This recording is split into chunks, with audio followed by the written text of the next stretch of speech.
Good afternoon, YouTube. This guy here, this is Zan. This is not one of those motorcycles. How's Doug do it? This is the 2021 Subaru Forester Sport. Okay, Doug, you know, you try it. Today's project is doing an oil change. Bought this car for the wife, and had a fresh oil change as soon as we bought it. Yep, oil looks still pretty darn good. Love it. Okay, just checking it. It's full too. That's always good. It's time for an oil change. We do 4,000 mile oil changes around here. I know that your synthetic oils say you can go further, and say you can go. Does this even say how often? Some of them say like can last 6,000, 12,000 miles. Blah blah blah. But I've done a lot of oil changes in my life. Used to work for a place that did oil changes, a couple of them actually, and when you go over about 5,000 in a lot of the cars I see, now I say this applies to everyone, and not saying your oil's gonna save or kill you, you know. But when you take it out, you got to look at it, and if you don't look at it, how do you know? In my opinion, got to smell it too. Not burnt. That's good. That's always good. You just check for burning, smell, anything odd in it. You look at it too. So I do my own oil changes on everything. Why? Full synthetic oil filter, less than $40. Go to a normal place and try to do that, especially in New York where labor rates are really high. That ain't gonna happen. You're not gonna get an oil change for that low anywhere. So this is the 2.5 liter Subaru Boxster engine. Boxer engine? Is it Boxster or Boxer? Boxster is the Porsche. Boxer is the engine. Am I right? Am I wrong? Oil filter's right here on top. Very easy to get out. It's not too tight. I don't know if it's going to spill anywhere. Does it have a drain? Might have a drain. I'm assuming the oil's out of it because it's, or mostly out of it because it's so high up. Nope, oil. Okay. Never done this on this car, so I don't know where this oil might drain to, could drain to. The deal is, but some oil did come out of it. So let's see if there's a drain hole or what. If not, it's going to drain onto my nice concrete floor, which I will clean up and be fine with. This is the Subaru Genuine Filter. Ooh, I bet you I call Subaru. I can get you a deal on these. Cool. Nothing new.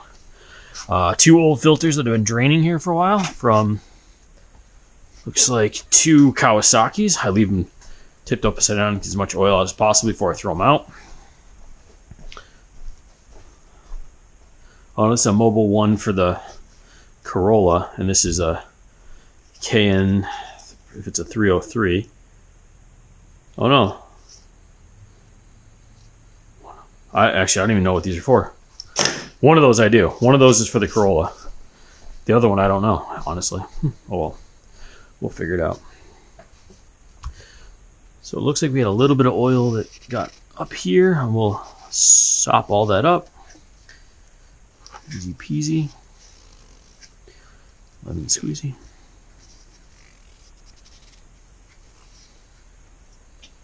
It looks like there's a drain hole right there. I don't know if it's plugged or what the deal is with it, but we're going to look into that too.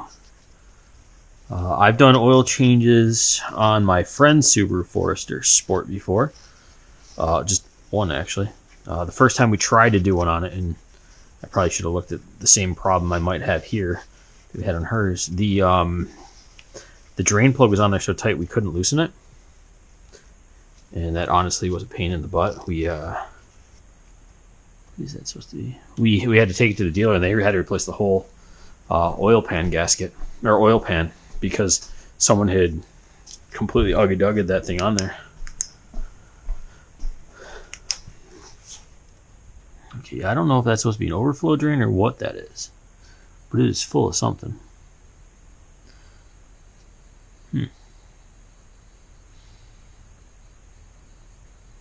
Good clean surface. That's bothering me. So I'm gonna get I don't know if you guys see that.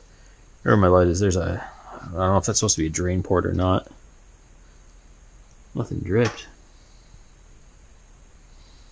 But I'm going to get something and scrape that out.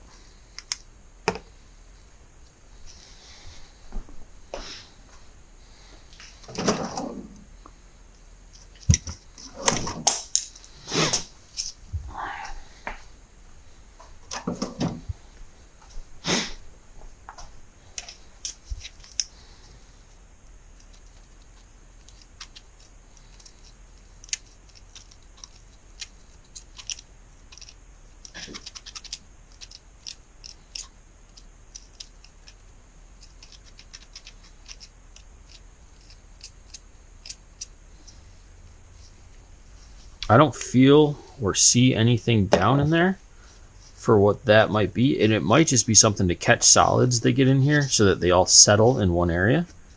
We're going to make sure we get all the solids out of there. And then we're going to... Oh, we're low on coolant too. To fill that back up.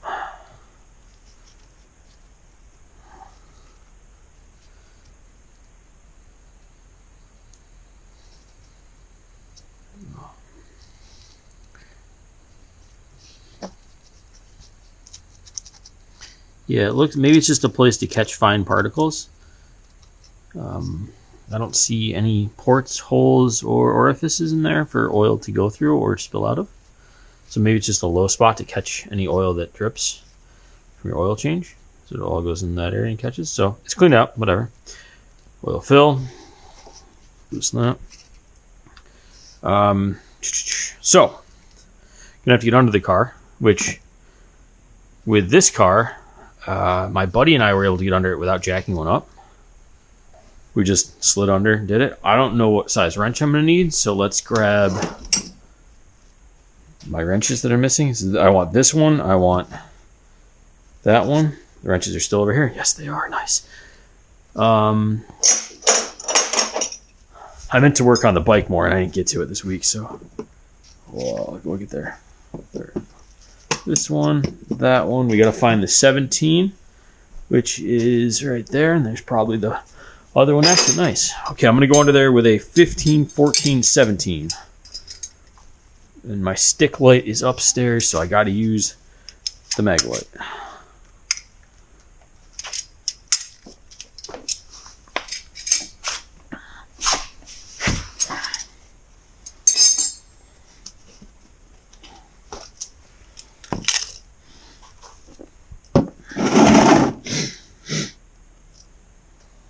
Okay, we're under the car now. I gotta take this little cover off of this giant drip tray. I'm just looking at everything down here to make sure we're not crazy about this car. Got under this once before, but I'll be able to get under here and get that off, and the I should be able to get the bolt loosened up without having to jack the car up.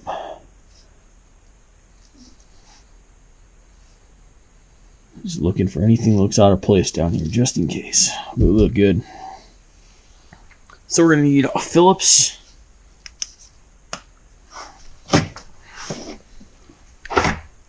And a flathead screwdriver for this adventure. So let's grab the two red guys. Phillips and flathead. Yeah. One other thing we're going to do while we're here is check the air filter. Dealership record said it hadn't been changed in a little while. I think it was good last time I checked it. It's getting a little dirty. Yeah, I'm going to run it still. It doesn't look terrible, but I'm going to I'm going to order a K&N air filter for this. One of the cleanable ones. It's not bad. It's not great, but it's kind of in the middle. It's like, maybe in a couple I'll replace it. There's nothing really built up on it, so come on. Now I remember these Subarus being a pain sometimes to get the alignment right.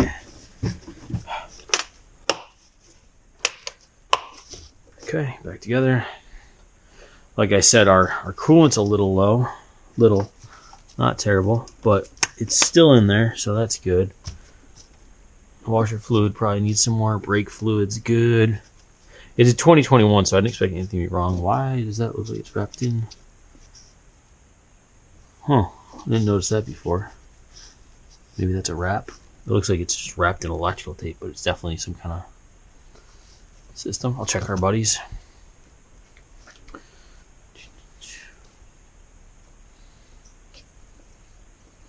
I can hear it still draining.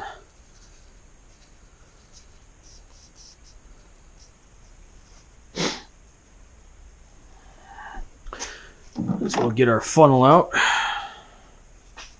I always double check to make sure it's clean, make sure there's no bugs or anything in there.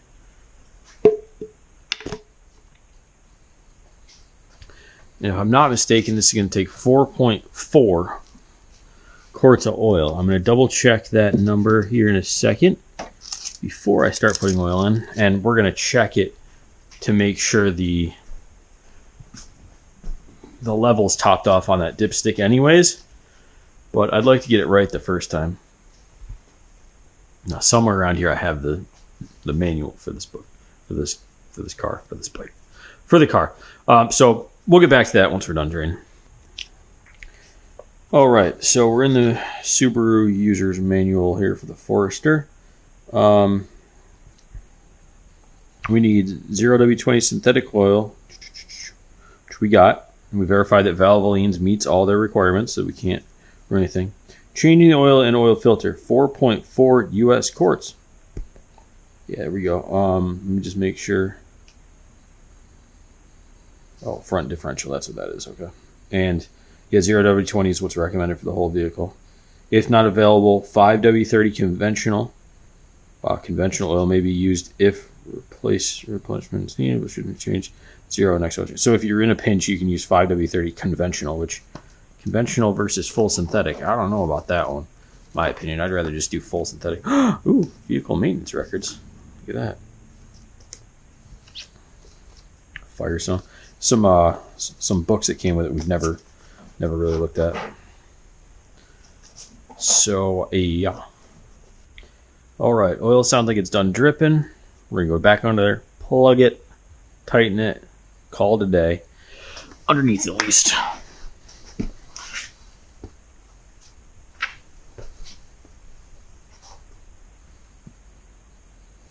Yep, we are done dripping. All right. Now, I'm not able to see what I'm doing because it's a weird angle, but we're going to get this in here. Get it started. Spin it by hand until it's tight by hand. Good. Okay. Now, I'll throw my gloves. Wait, one. All right, we got the gloves back on. The next thing I'm going to show you guys is what I always like to look at is what's the oil look like when it comes out of a vehicle.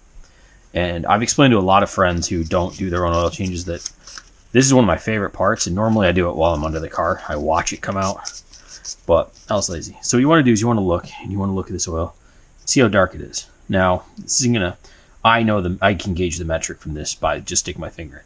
But a good thing to do is grab a piece of paper, stick it in, and pull it out. Now you see how that, and the color might be off, it's just got a brown hue to it. It's not bad.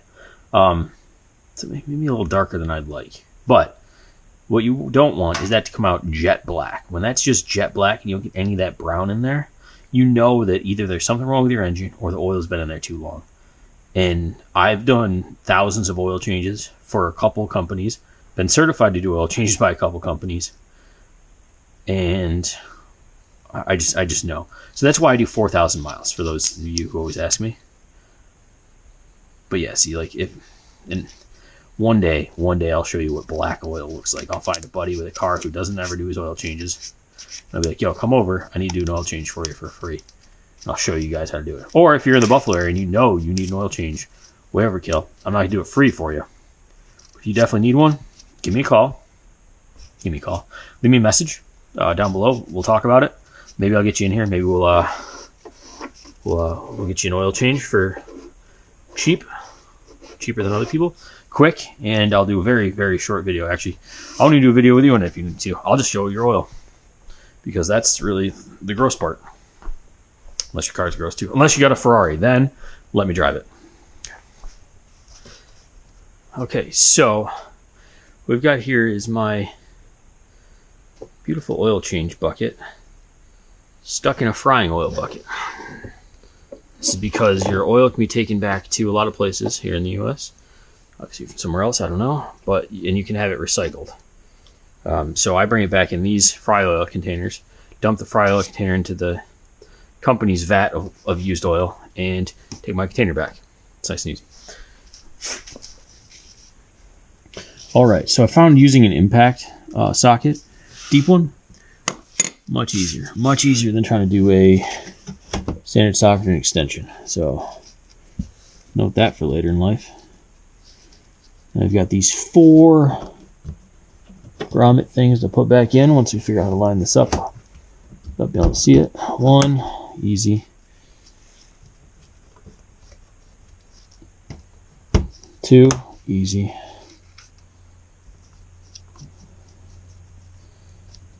3, easy.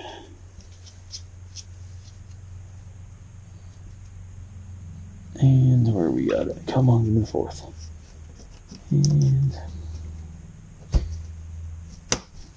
4. Now, all right. Now we are done under the car. We're going to get all of our equipment, all of our sockets, all of our wrenches.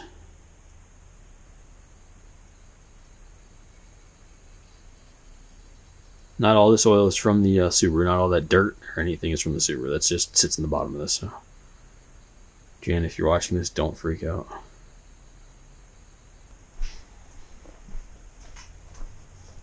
So I've got just about 4.4 quarts in there. Might be 4.5, might be 4.3. We'll find out in a minute. But we got her in there. You can kind of judge by this, but it's not perfectly accurate. So I put it on a flat surface like this and kind of look where the level is, and it's about there, which is between 1 and nothing. So I'm going to guess we're right around where we need to be. And that's kind of how sometimes, if you don't have any way to measure exactly your exact quarts, you got to do it. Kind of guess it, but we'll check the dipstick. We'll make sure it's full. The car will tell us if it's way too low, not if it's kind of low. So.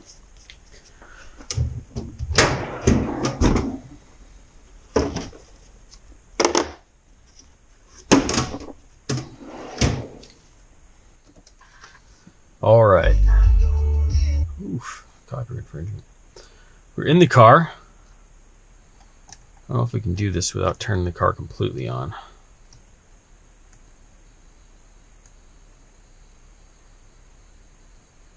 Aha, okay. So I'm going to show you how to reset your oil life in the car. Like, it'll pop up saying maintenance now. So the car is on, which means I push the start button without my foot on the brake, so it didn't start the engine, but the car electricity is on. You have to hit info. This is your top screen over here. You hit info until your dot on the left goes all the way to the bottom. And it says push and hold info button for selection screen. Push and hold. And your info button's over here for those of you who don't know. Now this is the weirdest thing to me, is you use that info button, but Subaru has given us these buttons back here, which is up, down, and then an I/set. And the I looks extremely similar to this I over here, but that's also info. So you've got it like an I, an info, and an I button. An I set, I believe it says. Yeah, I set. So it's weird. So we're going to use down, select, and we're going to go down to maintenance, engine oil, notification date. Oops, and I'm hitting. Nope, and I'm hitting things over here. Quiet. Notification date. We're going to set that for today is, what is today? The 16th of December?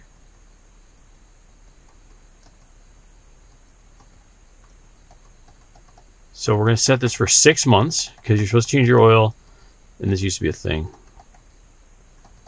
I'm going the wrong way, that's why. Oh, okay, this is even crazy in depth than I need. Okay, so now I'm going to get a notification either on 5/16/2024, which is 6 months from today, or I'm going to get it at 4,000 miles. Do I set or update? I'm going to set that. Oil filter, which will be the same thing. I'm going to set that for, and the best part is the way I'm going to show you something else in the is how we track it normally in the future. So you don't have to go through all this rigmarole and change all these dates. 24 and 4,000 miles. Set. I don't know what the difference between set and update is, but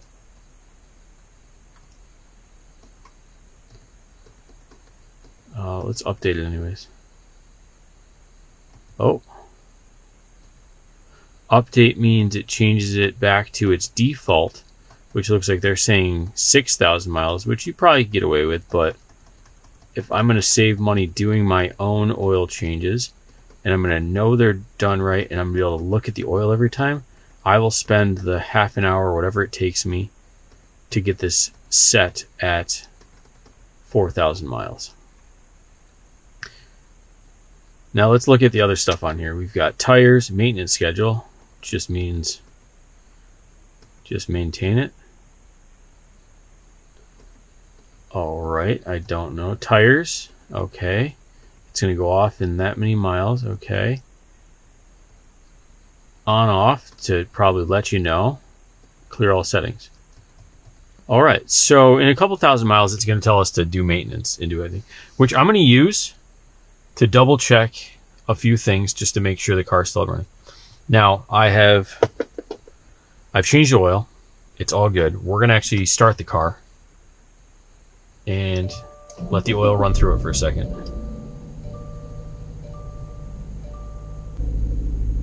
Okay, we don't have any engine oil warning lights. Probably pretty darn good. Now I probably should open the door before I did that. But we only had it on for a few seconds, so we're going to be fine. Now, without gloves, I'm going to take a fresh rag and we're going to check the engine oil level.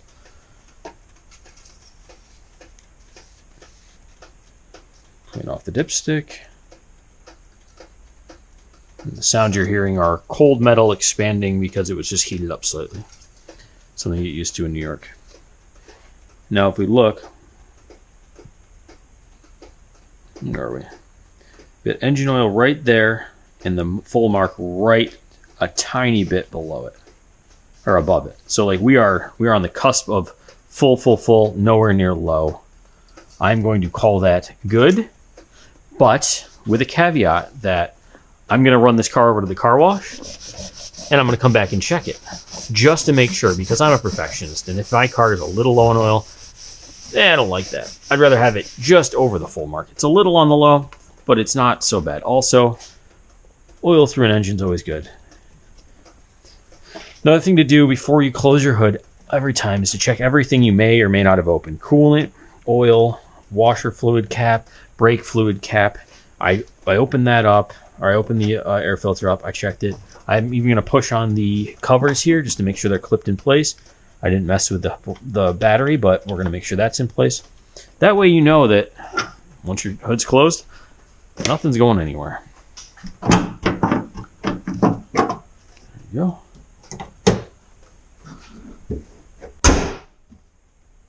Voila. So I've been Zan. This is the 21 Subaru Forester Sport. And we did an oil change. You guys got any questions, comments, concerns? Leave them. And I guess, I'll let you guys know if I messed it up later when I find oil all over the floor. Guys have a great one. Party on.